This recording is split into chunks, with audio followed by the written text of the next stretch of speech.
오늘의 말씀은 사사기 16장 1절에서 9절입니다.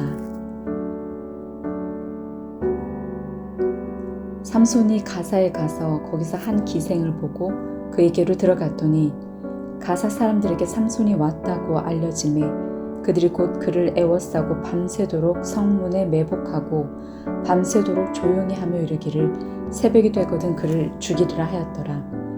삼손이 밤중까지 누워있다가 그 밤중에 일어나 성 문짝들과 두 문설주와 문빗장을 빼어가지고 그것을 모두 어깨에 메고 헤브론 앞산 꼭대기로 가니라. 이후에 삼손이 소래 골짜기에 드릴라라 이름하는 여인을 사랑하매 블레셋 사람의 방백들이 그 여인에게로 올라가서 그에게 이르되 삼손을 꾀어서 무엇으로 말미암아 그 큰 힘이 생기는지 그리고 우리가 어떻게 하면 능히 그를 결박하여 굴복하게 할 수 있을는지 알아보라. 그리하면 우리가 각각 은 1,100개씩을 내게 주리라 하니 들릴라가 삼손에게 말하되 청하건대 당신의 큰 힘이 무엇으로 말미암아 생기며 어떻게 하면 능히 당신을 결박하여 굴복하게 할 수 있을는지 내게 말하라 하니 삼손이 그에게 이르되 만일 마르지 아니한 새 활줄 7으로 나를 결박하면 내가 약해져서 다른 사람과 같으리라. 블레셋 사람의 방백들이 마르지 아니한 새 활줄 7을 여인에게로 가져오매 그가 그것으로 삼손을 결박하고 이미 사람을 방 안에 매복시켰으므로 삼손에게 말하되 삼손이여 블레셋 사람들이 당신에게 들이닥쳤느니라 하니 삼손이 그 줄들을 끊기를 불탄 삼시를 끊음같이 하였고 그의 힘에 근원은 알아내지 못하니라. 아멘. 오늘은 사사기 16장 1절에서 9절까지 말씀을 묵상하고자 합니다. 오늘 본문은 삼손이라고 하는 대단한 장사가 어떻게 무너지는지 말씀하고 있습니다. 우리도 이 말씀을 묵상하면서 우리도 어떤 길을 걷고 있는가 한번 묵상해보고 그리고 하나님의 은혜 받기를 바랍니다. 1절에 보니까 삼손이 가사에 가서 거기서 한 기생을 보고 그에게로 들어갔더니 이렇게 말씀해요. 본문이 삼손이 가사로 갔다. 간 목적에 대해서 언급하고 있지는 않지만 그가 사사의 직분을 감당하기 위해서 가사에 내려갔다. 이렇게 말할 수는 없을 것입니다. 왜냐하면 여기에 특별한 사역을 감당했다는 그런 기록이 없기 때문이에요. 가사는 어떤 곳인가 하면 가사는 삼손이 살던 소라 땅으로부터 서남쪽으로 약 60km 떨어진 곳입니다. 이곳은 또한 블레셋 땅에 아주 깊숙이 들어가 있는 곳이에요. 그러니까 삼손은 이제 아주 자신만만합니다. 아무도 자신을 건드릴 수 없다고 생각하니까 나는 천하무적이다 이렇게 생각했던 것 같아요. 그래서 너무나 자신만만한 나머지 이제 아무의 도움도 받지 아니하고 적진 아주 깊숙한 곳까지 혼자 들어가게 되는 것입니다. 그에게는 엄청난 능력이 있었기에 그 능력으로 공동체를 움직였다면 얼마나 좋았을까. 아마 더 놀라운 열매를 맺지 않았을까요? 그러나 그의 문제는 늘 혼자 싸웠을 뿐이요 공동체와 함께 움직이지 못했다는 사실입니다. 이것이 바로 삼손의 실패의 원인이 되는 것입니다. 중요한 것은 여기서 끝나지 않습니다. 늘 혼자 있다고 하는 것이 뭐냐? 이건 시험에 빠지기 쉬운 사람이라 이런 뜻이 되기도 하는 것입니다. 우리는 혼자 있을 때 조심해야 돼요. 누구에게도 간섭받지 않고 그리고 나 혼자 내 시간을 보내고 있을 그때 여러분 교만한 사람 삼손이 걸려 넘어지게 되는 것입니다. 오늘 본문은 삼손이 거기서 한 기생을 보았다. 기생은 직업적으로 성매매를 하는 여성을 의미합니다.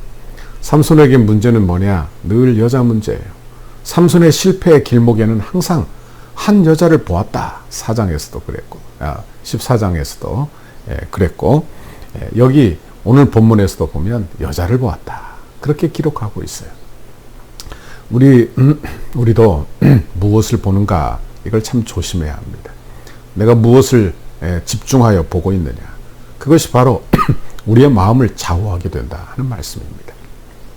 내가 보는 것이 내 마음에 들어오죠. 내 생각에 들어옵니다. 그리고 결국 내가 생각하는 것 그리고 내가 마음에 담은 것을 결국에는 행동하게 되기 때문에 여러분 그것이 바로 그 사람의 인생이 된다 하는 말씀이에요.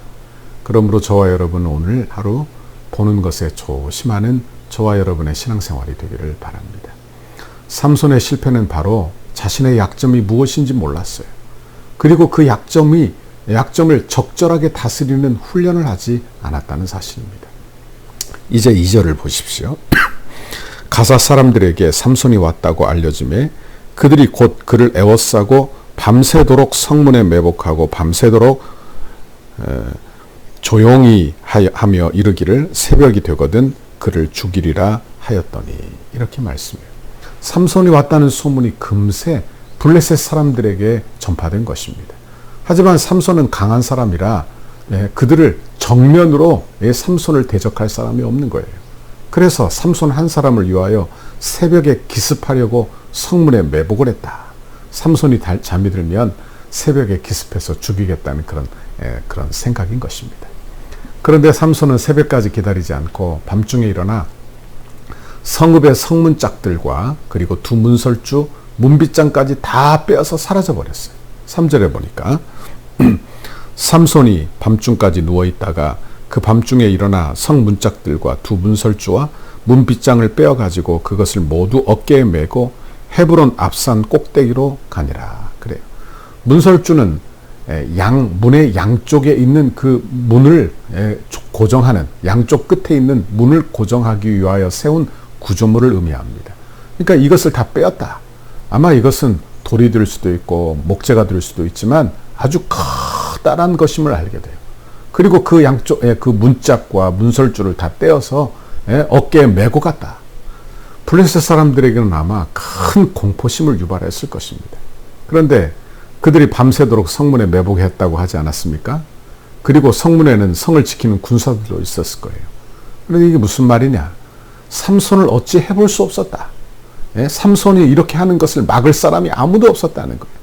이것은 한마디로 삼손이 일어나 성문을 떼고 문설주를 파괴하고 그것을 떼어지고 나가는데 아무도 막을 사람이 없는 거예요. 속수무책으로 그저 당하고 지켜볼 수밖에 없었다는 말씀이 되는 것입니다. 삼손이 이것을 가지고 헤브론산 꼭대기로 갔다. 히브리 성경을 헬라어 성경으로 번역한 70인경에서는 이걸 이렇게 의역을 했어요. 그리고 그것을 거기다 버렸다. 이렇게 해석을 했습니다. 그러니까 이 모든 사건은 블레셋 사람들에게 큰 모욕거리가 되었어요. 왜? 성문은 어떤 곳이냐? 고대의 성문은 성을 대표할 뿐만이 아니라 성문에서 다스렸어요. 그러므로 힘과 통치를 상징하는 곳이 바로 성문입니다. 성문에서 사람들이 모여 토론하고 성문에서 다스렸기 때문이에요. 그런데 삼손이 이런 성문을 떼어다가 어깨에 메고 헤브론 앞산에 집어던졌다. 얼마나 블레셋 사람들이 자존심을 상했을 것인지 생각을 해보게 되는 것입니다. 삼손은 승승장구했습니다.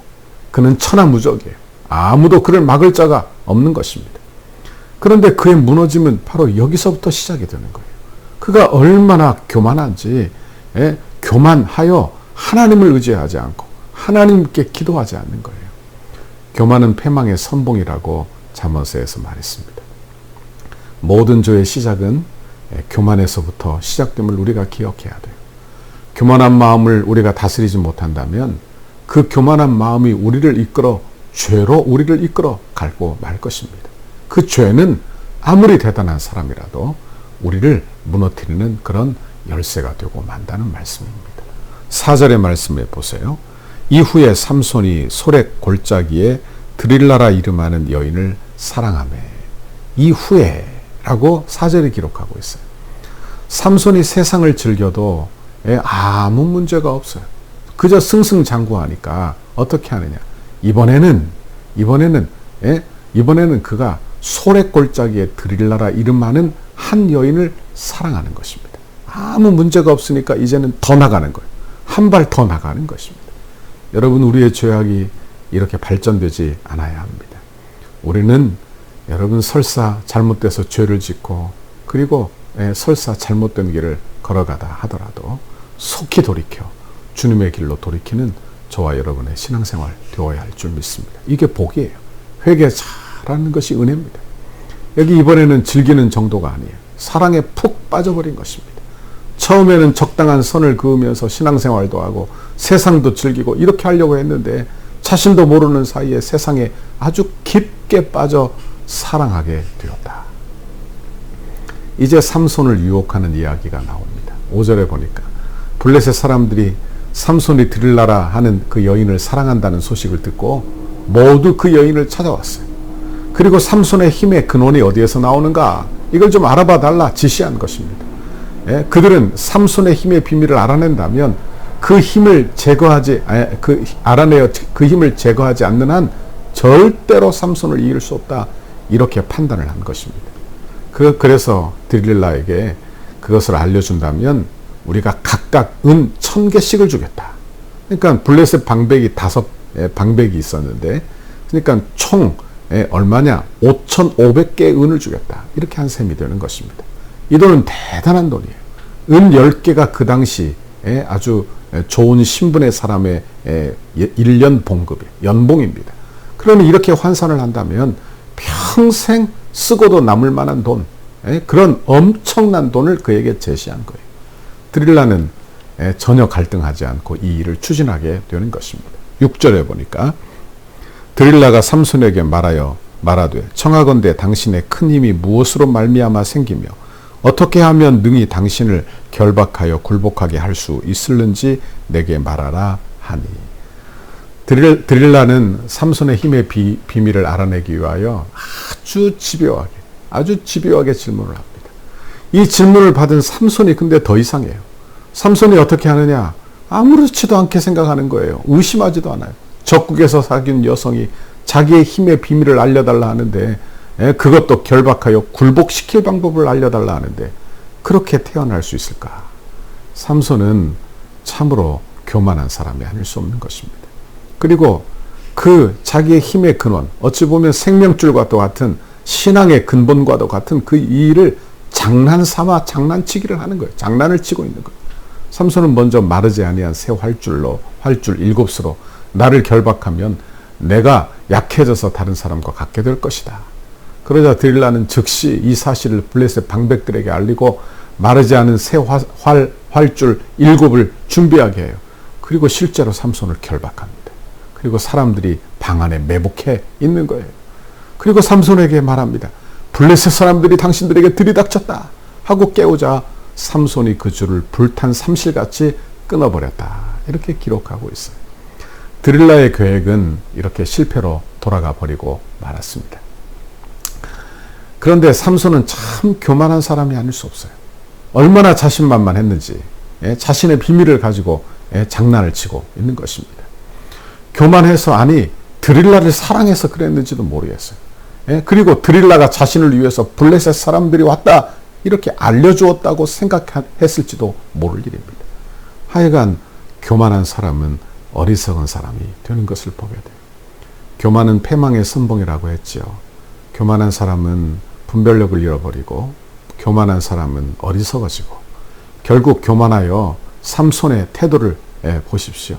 삼손이 어떻게 교만해지는지. 그러니까 삼손이 이 정도는 괜찮다 하며 점점 자기 비밀을 내보이게 되는 것입니다. 우리 마음에도 이런 교만이 없는지 살펴보기를 바랍니다. 교만해서 나는 이 정도는 괜찮지.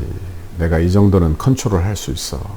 내가 세상 이 정도 즐기고 세상에 이 정도 지내지만 나는 빠지지 않을 거야. 교만이에요. 교만. 여러분, 교만이 패망의 선봉입니다. 신앙생활에서 아주 큰 독과 같은 것이 바로 교만이에요. 여러분, 기도생활, 은혜생활, 봉사생활, 이 모든 일에 아주 큰 치명적인 독과 같은 것이 바로 교만이 되는 것입니다. 우리는 오늘 이 교만을 버리게 해달라고, 나 자신을 보게 해달라고 기도하시기를 바랍니다.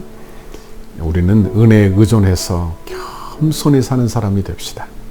이것이 복받는 비결이에요. 오래 복받는 비결이에요. 하나님의 긍휼과 은혜와 축복을 받는 비결입니다. 오늘 하나님께 고백하기를 오직 은혜로 되었습니다. 그렇게 고백하는 저와 여러분의 오늘 하루가 되시기를 주님의 이름으로 축원합니다. 기도하겠습니다. 하나님 아버지, 고맙고 감사합니다. 오늘 삼손의 실패를 통해서 어떻게 삼손이 실패해 가고 있는지, 하나님 그 교만이 어떻게 그를 죄악으로 이끌어 가는지 묵상했습니다. 아버지, 우리는 교만을 경계하게 하시고 신앙생활의 교만, 하나님 내 인생의 교만이 찾아올 때마다 하나님의 은혜의 보좌 앞에 숨어 교만을 내버리고 하나님의 은혜를 의존하여 우리의 신앙생활이 날마다 겸손으로 향하도록 주께서 은혜 주시고 함께하여 주옵소서. 하나님, 나를 드러내는 것이 아니라 오직 주님이 드러나게 되시는 그런 나의 신앙생활 되도록, 오늘 하루가 되도록 주여 복 내려 주옵소서. 우리 성도들을 꼭 붙잡아 주세요. 감사합니다. 예수님 이름으로 기도하옵나이다. 아멘. 우리 교회를 향한 주님의 뜻에 이루소서. 100대 기도문 월요일 건축에 앞장선 지도자들을 위해 8페이지입니다. 건축을 위해 가장 앞장서서 섬기시는 건축위원장 장로님께 영육간의 강건함을 주옵소서. 기도하는 내용마다 충만하게 응답해 주시고 실무를 감당할 때마다 돕는 일꾼들을 허락하옵소서. 기초를 닦고 뼈대를 세우며 공간을 아름답게 채워나가는 모든 과정에서 건축위원회와 모든 업체를 잘 조율할 수 있는 지혜와 지도력을 주옵소서. 시대를 읽는 통찰력과 통전적 사고, 다음 세대를 볼 수 있는 눈, 그리고 작은 일을 보는 눈도 주옵소서. 맡겨주신 일을 끝까지 감당할 수 있는 건강을 주시고 가정 가운데 은혜와 사랑이 충만케 하셔서 거룩한 일에 앞장서는 은혜가 있게 하옵소서. 주님께서 건축위원회와 소위원회의 머리가 되시며 위로부터 임하는 지혜와 지식과 능력으로 충만하게 하옵소서. 건축위원들의 마음이 온전히 하나 되게 하시고 감사와 자원하는 심령으로 맡겨진 소명을 넉넉히 감당하게 하옵소서. 건축위원들에게 갑절의 영감과 최고의 전문성을 주셔서 덕소교회의 건축이 한국교회사의 한 면을 장식하게 하옵소서. 하나님께서 맡기신 건축을 위해 충성을 다하게 하시고 디자인과 실내 장식, 시공과 감리에 대한 탁월한 지혜를 주셔서 덕소를 대표하며 지역을 섬기는 건축이 되게 하옵소서. 건축위원들에게 섬김의 마음을 주시고 세밀한 부분까지 살펴 건축의 모든 과정이 순적하게 진행되게 하옵소서. 건축 과정이 소위원들을 모두의 기쁨이 되고 날마다 기적을 체험하는 은혜가 있게 하시며 모든 과정이 부담이 아닌 축복임을 깨달아 늘 감사한 마음으로 진행하게 하옵소서. 소위원들에게 건축에 관한 이해력과 지식을 주셔서 모든 일이 물 흐르듯이 은혜롭게 진행되게 하시고 비전과 통찰력을 주셔서 향후 펼쳐나갈 교회의 사역들을 지혜롭게 준비하게 하옵소서. 소위원들이 하나 되게 하시고 시공과 감리를 잘 조정하며 공사 현장을 잘 관리하여 모범적인 건축 현장이 되게 하셔서 경제성, 실용성, 기능성을 살린 아름다운 건축을 이루게 하옵소서. 실무를 감당할 때 성실과 희생, 모범을 보이며 기쁨과 평안으로 잘 감당케 하시고 아주 작은 부분까지 하나도 놓치지 않게 하옵소서. 개인의 주장이나 이기심이 조금 더 틈타지 못하도록 늘 기도하며 겸손한 마음으로 섬기게 하옵소서. 예수님의 이름으로 기도합니다. 아멘.